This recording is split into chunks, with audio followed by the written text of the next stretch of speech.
الحمدللہ رب العالمین الصلاۃ والسلام علی رسولہ الامین وصلی اللہ علی سیدنا محمد وعلی آلہ وصحبہ وسلم تسلیما کثیرا۔ السلام علیکم ورحمۃ اللہ۔ پچھلے چند دنوں سے عمر سیریز اردو میں دیکھتے ہوئے مکمل کی ہے۔ اس سے پہلے یہ سیریز عربی میں دیکھی تھی لیکن اس کی کوئی خاص سمجھ نہیں آ سکی تھی۔ اس بار عمر سیریز دیکھتے ہوئے جو کہ اردو میں تھی تو ایک طرف تو صحابہ رضی اللہ عنہم اجمعین کے حوالے سے دل میں محبت کو اور زیادہ محسوس کیا، تو دوسری طرف وہ ساری باتیں جو رسول اللہ صلی اللہ علیہ وآلہ وسلم کے صحابہ کے درمیان ہوئے چند واقعات کہ جن کی بھی صحت کا بھی پتہ نہیں کہ ٹھیک ہے یا نہیں، اور جو یوٹیوب، فیس بک اور واٹس ایپ گروپس میں باتیں ہوتی ہیں اور وہ انداز اور وہ فکرے جو سوشل میڈیا پر دیکھنے اور سننے کو ملتے ہیں، سب بے معنی اور بے وقت محسوس ہوتے رہے۔ عمر سیریز دیکھتے ہوئے یہ احساس بھی ہوا کہ اصحاب رسول صلی اللہ علیہ وسلم کی آپس میں محبت کس طرح کی تھی، اور آج ہم میں سے ہی کچھ چند واقعات کو لے کر پتہ نہیں کہ وہ واقعات ایسے تھے بھی کہ نہیں، ان کو ایسے انداز سے بیان کرتے ہیں کہ جس سے صحابہ رضی اللہ تعالی عنہم اجمعین کے احترام اور ان سے محبت کے حوالے سے شکوک پیدا ہوتے ہیں۔ اللہ ہمیں ان سے محفوظ فرمائے۔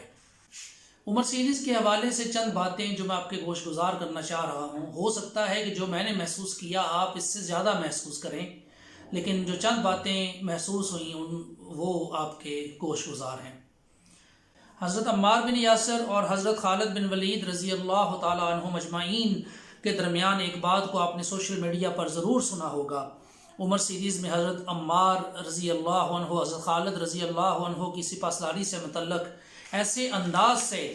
حضرت ابو بکر رضی اللہ تعالی عنہ جو کہ خلیفۃ الرسول ہیں کے سامنے پیش کرتے نظر آتے ہیں کہ آج کے سوشل میڈیا پر ان دونوں اصحاب کے حوالے سے کہی گئی باتیں اور ایسی باتیں کرنے والوں کے انداز نہ صرف بے معنی اور بے وقت نظر آتے ہیں، بلکہ اصحاب کے حوالے سے ان لوگوں کی باتیں دلوں کے اندر کچھ اور ہی پیدا کرنے کی کوشش محسوس ہوتی ہے۔ اللہ تعالی ہمیں اس سے محفوظ فرمائے۔ حضرت عمار رضی اللہ تعالیٰ عنہ کی عمر شروع کی ایک ساتھ میں اگر آپ حضرت عمار رضی اللہ تعالیٰ عنہ کے کردار کی عمر دیکھیں اور پھر اس کو کیلکولیٹ کریں تو ان کی عمر کے حوالے سے کی گئی باتیں جو کہ آج سوشل میڈیا پر سننے کو ملتی ہیں، تو یہ سوال اٹھتا ہے کہ کیا واقعی ہی وہی حقیقت ہے جو سوشل میڈیا پر بیان کی جاتی ہے یا کچھ اور ہے؟ عمر سیریز کی شروع کی چند اقساط کہ جن میں رسول اللہ صلی اللہ علیہ وآلہ وسلم کی دعوت کے حوالے سے دارالندوہ میں باتیں ہوتی ہیں، ان پر اگر آپ غور کریں تو یہ آپ کے سامنے آئے گا کہ اگرچہ نبی صلی اللہ علیہ وسلم کا تعلق قریش کے سب سے اونچے قبیلے سے تھا، لیکن قبائل اور قبیلہ اور ان کی بڑائی کی ایک بھی بات سنائی نہیں دیتی تھی۔ مشرکین مکہ تو اس وقت قبائل کی باتیں کرتے تھے اور ان پر فخر بھی کرتے تھے، لیکن وہ اس کے ساتھ ساتھ یہ بھی مانتے تھے کہ محمد صلی اللہ علیہ وسلم کی دعوت میں قبیلے کی کوئی بات نہیں ملتی۔ تو آج ہم میں سے ہی بنو امیہ اور بنو ہاشم کے حوالے سے باتیں کرنے والے دیکھ لیں کہ وہ ان حوالوں سے بات کر کے کیا کر رہے ہیں۔ یہاں پر ایک سوال ضرور اٹھ سکتا ہے کہ بعد میں قبائل کی باتیں ہوئیں اور روایات بھی ملتی ہیں، تو اس حوالے سے یہ ہے کہ اگر ایسی باتوں میں سچائی ہے تو کرنے والے جانیں اور اللہ جانے، اور اگر جھوٹ ہے تو پھر آج اس جھوٹ کو بیان کرنے والا بھی جھوٹ ہی کا ارتکاب کرے گا۔ بہرحال ہمیں اللہ کے رسول صلی اللہ علیہ وسلم کی سنت کو ہی اس حوالے سے دیکھنا چاہیے۔ دارالندوہ میں جو عمر سیریز میں دکھایا گیا ہے اس میں جو باتیں ہوتی ہیں اور اس کے باہر اس وقت کے عمر بن العاص اور خالد بن ولید کے درمیان جو باتیں ہوتی ہیں وہ بہت ہی قابل غور ہیں۔ عمر سیریز دیکھنے والے اس گفتگو کو ضرور غور سے سنیں۔ عمر بن عاص اور خالد ابن ولید کا مسلمان ہونا۔ عمر ابن عاص مکہ چھوڑ کر حبشہ جاتے ہیں، اور حبشہ میں جب ان کی بات حضرت نجاشی سے ہوتی ہے تو وہ حضرت نجاشی سے کچھ اس طرح سے کہتے ہیں کہ میں آپ کے ہاتھ پر بیعت کر کے مسلمان ہونا چاہتا ہوں۔ پھر وہ مدینہ کی طرف سفر کرتے ہیں، اور اسی سفر کے دوران ان کے ملاقات جو ہے وہ حضرت خالد بن ولید سے ہوتی ہے، جو کہ اس وقت مسلمان ہونے کے لیے مکہ چھوڑ چکے ہوتے ہیں۔ واقعات کی ترتیب سے یہ احساس ہوتا ہے کہ حضرت عمر بن عاص جب حضرت نجاشی سے وہ بات کرتے ہیں تو وہ بات جو ہے وہ صلح حدیبیہ سے پہلے کی محسوس ہوتی ہے، اور جب وہ حضرت خالد بن ولید سے ملتے ہیں تو وہ بات جو ہے وہ عمرۃ القضاء کے بعد کا واقعہ نظر آتا ہے، اور یہ دونوں حضرات اپنے گھر چھوڑ کر مدینہ کی طرف چل جاتے ہیں مکہ سے۔ اور اگر آپ صحیح بخاری کی حدیث 1834 کو سامنے رکھیں تو یہ دونوں اصحاب مہاجرین میں شامل ہیں۔ فتح مکہ پر معافیاں مانگ کر مسلمان ہونے والے، یہ فقرہ بھی آپ نے سوشل میڈیا پر ضرور سنا ہوگا، اور یہ فقرہ کہنے والے حضرت سہیل بن عمر رضی اللہ عنہ کا کردار جو عمر سیریز میں دکھایا گیا ہے اس پر ضرور غور کریں، اور حضرت عمر رضی اللہ تعالیٰ عنہ اور حضرت سہیل بن عمر رضی اللہ تعالیٰ عنہ کی اس گفتگو کو بھی دیکھیں جو غزوہ بدر کے بعد ان دونوں کے درمیان ہوتی ہے۔ رسول اللہ صلی اللہ علیہ وآلہ وسلم کی پیشن گوئی حضرت سہیل بن عمر کے لیے اور ان کے فوت ہونے تک جو کردار عمر سیریز میں دکھایا گیا ہے وہ فتح مکہ پر معافیاں مانگ کر مسلمان ہونے والے جیسا فقرہ کہنے والوں کے لیے، اب اور میں کیا کہوں کہ اصحاب رسول صلی اللہ علیہ وآلہ وسلم کے حوالے سے ایسے فقرے کہہ کر وہ کیا کر رہے ہیں، اور حضرت ابو سفیان رضی اللہ عنہ کے حوالے سے ایسا فقرہ کہنے والے ذرا عمر سیریز میں فتح مکہ کے بعد دارالندوہ کے قریب ہونے والی گفتگو ضرور سنیں، اور حضرت ابو سفیان کا دمشق جیسی فتح کے جہاد میں شریک ہونا بھی دیکھ لیں، اور ان کی آنکھ کا ضائع ہونا بھی دیکھ لیں،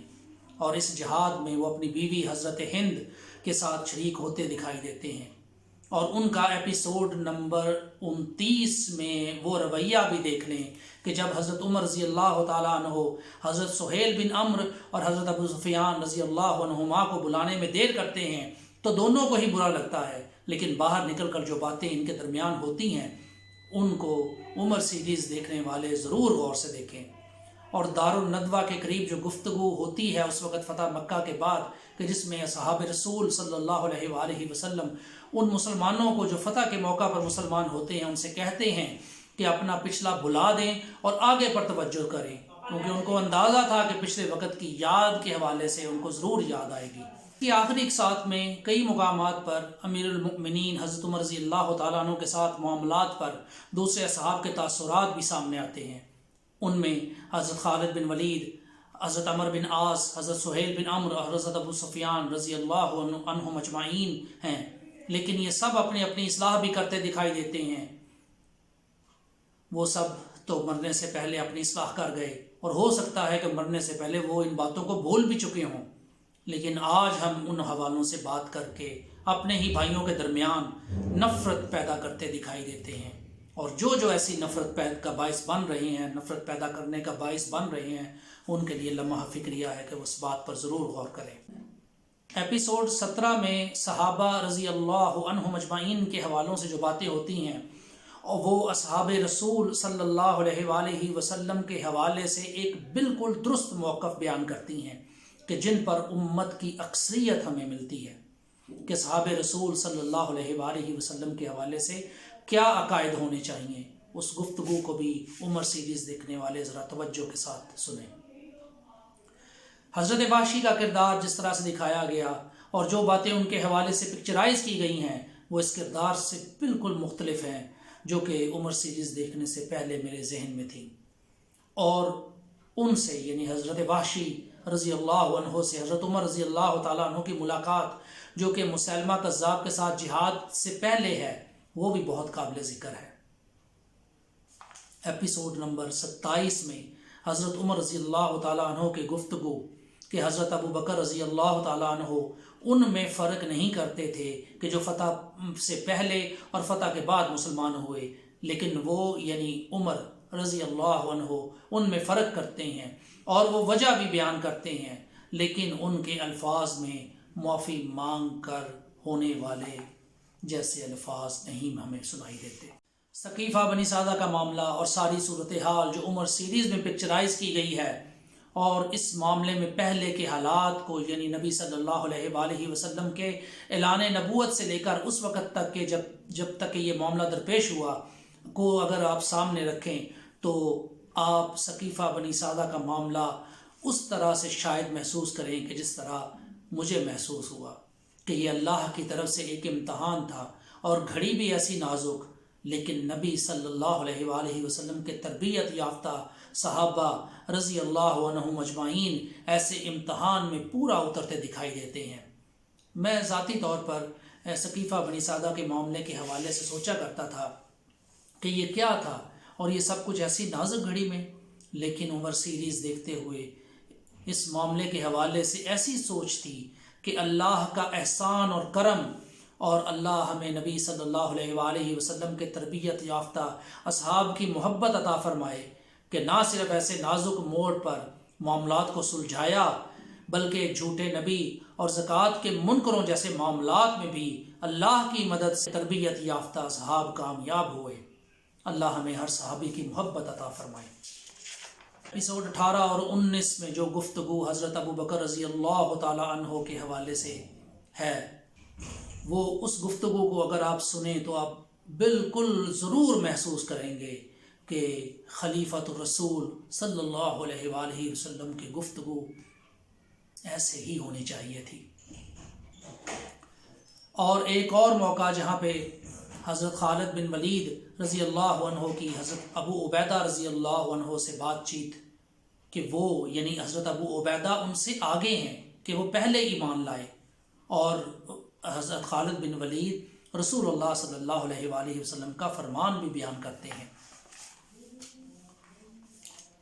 حضرت عمر رضی اللہ تعالی عنہ کے اقدامات جو انہوں نے امیر المؤمنین کے تحت کیے، اور مختلف وفود، غیر ملکی وفود جو ان سے ملاقات کے لیے آتے ہیں، ان سب کو دیکھ کر دو باتیں میرے ذہن میں آتی رہیں۔ ایک ریاست مدینہ، اور دوسری گوادی ہم نے جو اسلاف سے میراث پائی تھی، لیکن اس کو اغیار نے اپنا لیا اور ہم نے کھو دیا۔ اور بھی بہت کچھ کہا جا سکتا ہے، لیکن اس دعا کے ساتھ کہ اللہ ہمارے دلوں میں نبی صلی اللہ علیہ وآلہ وسلم کے اصحاب کی محبت کو اور زیادہ کرے، اور اہل بیت کی محبت کو بھی، کہ حضرت عمر رضی اللہ تعالی عنہ اپنا رشتہ اہل بیت کے ساتھ جوڑنے کے حوالے سے حضرت علی رضی اللہ تعالی عنہ سے بات کرتے ہیں۔ امید ہے کہ عمر سیریز دیکھنے والے ان حوالوں سے بھی ضرور غور کریں گے۔ السلام علیکم ورحمۃ اللہ۔